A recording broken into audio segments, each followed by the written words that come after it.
जय हिंद दोस्तों इस वीडियो में हम बात करेंगे महाराष्ट्र इमारत इतर बांधकाम कामगार कल्याणकारी मंडल के बारे में essential kit, safety kit, dinner set का अपॉइंटमेंट कब चालू होगा, ऐसे भी बहुत सारे लोगों के सवालात थे।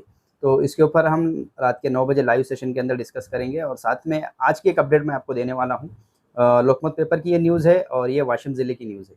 तो अब यहाँ पे देखेंगे, बांधकाम कामगारांना सावधान, बांधकाम कामगारांनो सावधान, सरकारी योजनेसाठी कुणालाही पैसे देऊ नका। वाशिम जिल्ह्यातील बांधकाम कामगारांना हे कल्याणकारी मंडळाकडून सांगण्यात आलेलं आहे। तर हे जे माहिती आहे हे सगळ्या महाराष्ट्रभर कामगारांना लागू होते, सगळ्या जिल्ह्यातील कामगारांना लागू होते। ते काय आहे, लोकमत न्यूजपेपरमध्ये काय माहिती आलेली आहे, काय बातमी आहे, सविस्तर आपण या विषयावर चर्चा करूया। बांधकाम कामगारांना सावधान, सरकारी काम योजनांसाठी कुणालाही पैसे देऊ नका। लाभ मिळवून देण्यासाठी दलाल सक्रिय आहेत, त्यांना पैसे देऊ नका, दलालावर कारवाई करा। वाशिम महाराष्ट्र इमारत व इतर बांधकाम कामगार कल्याणकारी मंडळाच्या वतीने राबविण्यात झालेल्या सर्व योजनांचे लाभ पूर्णपणे मोफत आहे। या योजनेचा लाभ मिळवून देण्याच्या बहाण्याने कोणत्याही व्यक्तीला किंवा एजंटाने पैशाची मागणी केल्यास त्यांना बळी पडू नका, असे आवाहन जिल्हा कामगार कार्यालयामार्फत करण्यात आले आहे। कामगार कल्याणकारी मंडळामार्फत कामगारांसाठी सामाजिक सुरक्षा, शिक्षण, आरोग्य, आर्थिक सहाय्य, गृहउपयोगी संच आणि पेटी वाटप अशा विविध कल्याणकारी योजना राबविल्या जातात। मात्र काही एजंट, अधिकारी किंवा कर्मचाऱ्यांच्या नावाचा गैरवापर करून कामगारांकडून पैसे उकळत असल्याच्या तक्रारी प्राप्त झाल्या आहेत। अशा लोकांनी कार्यालयाचा कोणताही संबंध नसून त्यांच्याशी केलेल्या आर्थिक व्यवहाराला प्रशासन जबाबदार राहणार नाही, असे जाहीर प्रकटनाद्वारे स्पष्ट करण्यात आले आहे। तर मित्रांनो, कोणत्याही योजनेसाठी म्हणजे खूप सारे असे बांधकाम कामगार आहेत, त्यांनी असे म्हणत आहेत की सर आमचा क्लेम लवकर ॲक्सेप्ट व्हावा, लवकर मंजूर व्हावा, त्यासाठी कोणाला काही द्यायची गरज आहे का? तर कोणालाही काही द्यायची गरज नाही। कोणताही अधिकारी तुम्हाला पैसे मागू शकत नाही आणि कोणताही दलाल तुम्हाला जर पैसे मागत असाल तर त्याची कारवाई तुम्ही करू शकता। कारवाई कुठं करायचं? तर कारवाई करण्यासाठी तुम्हाला जे तुम्ही अपॉइंटमेंटची प्रिंट घेतलेली आहे, essential kit, safety kit, dinner set सोबतच तुम्ही जर क्लेमचा फॉर्म भरला असेल, तुम्ही जर रिन्युअलचा फॉर्म भरला असेल, त्याच्यावर सुद्धा तक्रार नोंदवा याचा नंबर दिलेला आहे। तक्रारदाराचा नंबर म्हणजे तुम्ही कोणाची तक्रार जर द्यायचा असेल तर तुम्ही डायरेक्ट त्याच्यावरती कंप्लेंट करू शकता। तुमच्या अपॉइंटमेंट लेटरवरतीच ते तुम्हाला नंबर मिळेल, कुठेही जायची गरज नाही, त्या नंबरवरती तुम्ही डायरेक्ट कंप्लेंट करू शकता। तर वाशिम जिल्ह्यातील आयुक्तांनी ही माहिती दिलेली आहे लोकमत पेपरला आणि वाशिम जिल्ह्यामध्ये मोठ्या प्रमाणात कामगारांना लुटण्याचं काम चालू आहे, असं खूप सारे कामगारांचे निवेदन तिथले आयुक्त जे आहेत, कामगार कमिशनर जे आहेत त्यांना पोहोचलेले होते। तक्रारीसाठी येथे संपर्क साधा, त्यांनी म्हणत आहे तक्रारीसाठी काय करायचं, कुठं जायचं ते सुद्धा या पेपरमध्ये उल्लेख करण्यात आलेला आहे।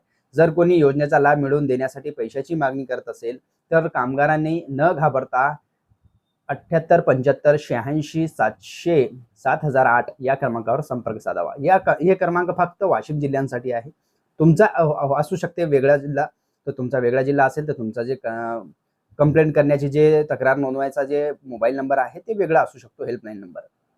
काही समाज कंटक कामगारांची दिशाभूल करून शासकीय यंत्रणेची प्रतिमा मालिन करत आहेत।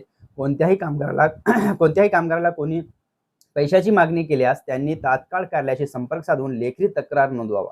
तर दोस्तों, इस तरीके से अस्मिता घडगे, सरकारी कामगार अधिकारी वाशिम, यांनी ही माहिती लोकमतशी दिलेली आहे। आणि वाशिम जिल्ह्यामध्ये खूप सारे असे दलाल झालेले असे त्यांनी म्हणत आहे की त्यांची तक्रारी आलेली आहे की हे काम करण्यासाठी पैसे मागत आहे। तर तुम्ही कोणालाही काही पैसे द्यायची गरज नाही, फ्री ऑफ कॉस्ट तुम्हाला योजना आहे, फ्रीमध्ये योजना आहे, तर तुम्हाला कोणालाही काही द्यायची गरज नाही।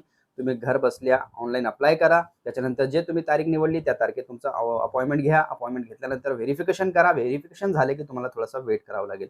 आता थोडासा महाराष्ट्रामध्ये सगळ्या जिल्ह्यांमध्ये वेळ थोडासा जास्त लागत आहे, म्हणजे 3 महिन्यामध्ये कोणताही प्रकरण निकाली काढण्यात येत नाहीये कल्याणकारी मंडळाकडून, तर तुम्हाला थोडासा धीर धरावा लागेल। 3 ते 4 5 6 महिन्यामध्ये मिनिमम 3 महिने आणि मॅक्झिमम 7 महिन्याच्या आत प्रकरण निकाली काढण्यात येत आहे। याच्यावर लवकरच तोडगा निघेल असे कामगार मंत्री ॲडव्होकेट आकाजी फुंडकर यांनी सुद्धा म्हटलेलं आहे की आम्ही याच्यावर लवकरच प्रक्रिया करून जेवढा लवकर झाले तेवढा लवकर प्रकरण निकाली काढण्याची भूमिका ते घेणार आहेत, असे त्यांनी एक स्टेटमेंट दिला होता। आता बघू समोर काय होते। तर त्याच्यानंतर अस्मिता घडगे, सरकारी कामगार अधिकारी वाशिम, कामगारांना आवाहन करत आहेत, नोंदणीकृत बांधकाम कामगारांनी कोणत्याही मध्यस्थाला पैसे न देता थेट अधिकृत प्रक्रियेद्वारेच अर्जाची पूर्तता करावी, जेणेकरून त्यांची आर्थिक फसवणूक टाळता येईल। अब इस तरीके से आप देख सकते हैं 15 मे 2026 का ही ये पेपर है, यानी कि आज ही की न्यूज़ है और इस तरीके से बांधकाम कामगारों के लिए उन्होंने जानकारी दी है. ही माहिती कशी वाटली नक्कीच कॉमेंटमध्ये कळवा आणि तुमचा काय याच्यावरती विचार आहे मला कॉमेंट करून सांगा. कारण कल्याणकारी मंडळाची जेवढे काही योजना आहेत ते फ्री ऑफ कॉस्ट आहे. कोणालाही काही द्यायची गरज नाही. फ्रीमध्ये योजना आहेत, त्याचा लाभ तुम्ही घेऊ शकता आणि कोणी जर दलाल किंवा तुम्हाला कोणता अधिकारी जर पैशाची डिमांड करत असेल आणि तुम्ही वाशिम जिल्ह्यामध्ये राहत असाल, तर तुम्ही डायरेक्ट या तक्रारी इथे संपर्क करा. यांनी नंबर दिलेला आहे. त्या नंबरवरती वाशिम जिल्ह्यातील कामगार जर कोणी पैशाची मागणी किंवा तुम्हाला आर्थिक मागणी करत असेल, तर तुम्ही डायरेक्ट याच्यावरती कॉन्टॅक्ट करा आणि त्यांना कंप्लेंट करू शकता किंवा लेखी तक्रार सगळ्या जिल्ह्यातील महाराष्ट्रातील 36 जिल्ह्यातील कामगार लेखी जर तक्रार तुम्हाला द्यायची असेल तर तुम्हाला जसं इथं दिलेलं आहे सरकारी कामगार अधिकारी, तर सगळ्या जिल्ह्यांमध्ये एक पोस्ट असते सरकारी कामगार अधिकारी. ते तिथं जे कमिशनर असतात त्यांची खालची जी पोस्ट आहे क्लास 1 ऑफिसरच असतात हे. त्यांच्यापाशी सरकारी कामगार अधिकारीपाशी तुम्ही लेखी तक्रार नोंदवू शकता. तुम्हाला जर कोणीही अशी पैशाची डिमांड करत असेल, की तुमचा हे फॉर्म मंजूर करून देतो आणि तुम्ही मला एवढे पैसे द्या, तर तुम्ही कोणालाही पैसे देऊ नका.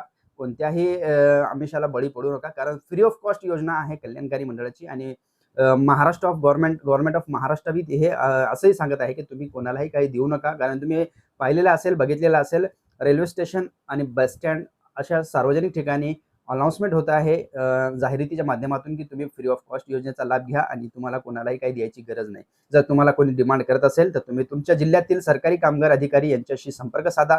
त्यांना लेखी तक्रार द्या, म्हणजे तुमचा तोडगा 100% निघेल. ही छोटीशी माहिती होती. कशी वाटली? व्हिडिओला लाईक आणि मित्रांमध्ये नक्की शेअर करा. भेटूया पुढच्या व्हिडिओमध्ये. धन्यवाद.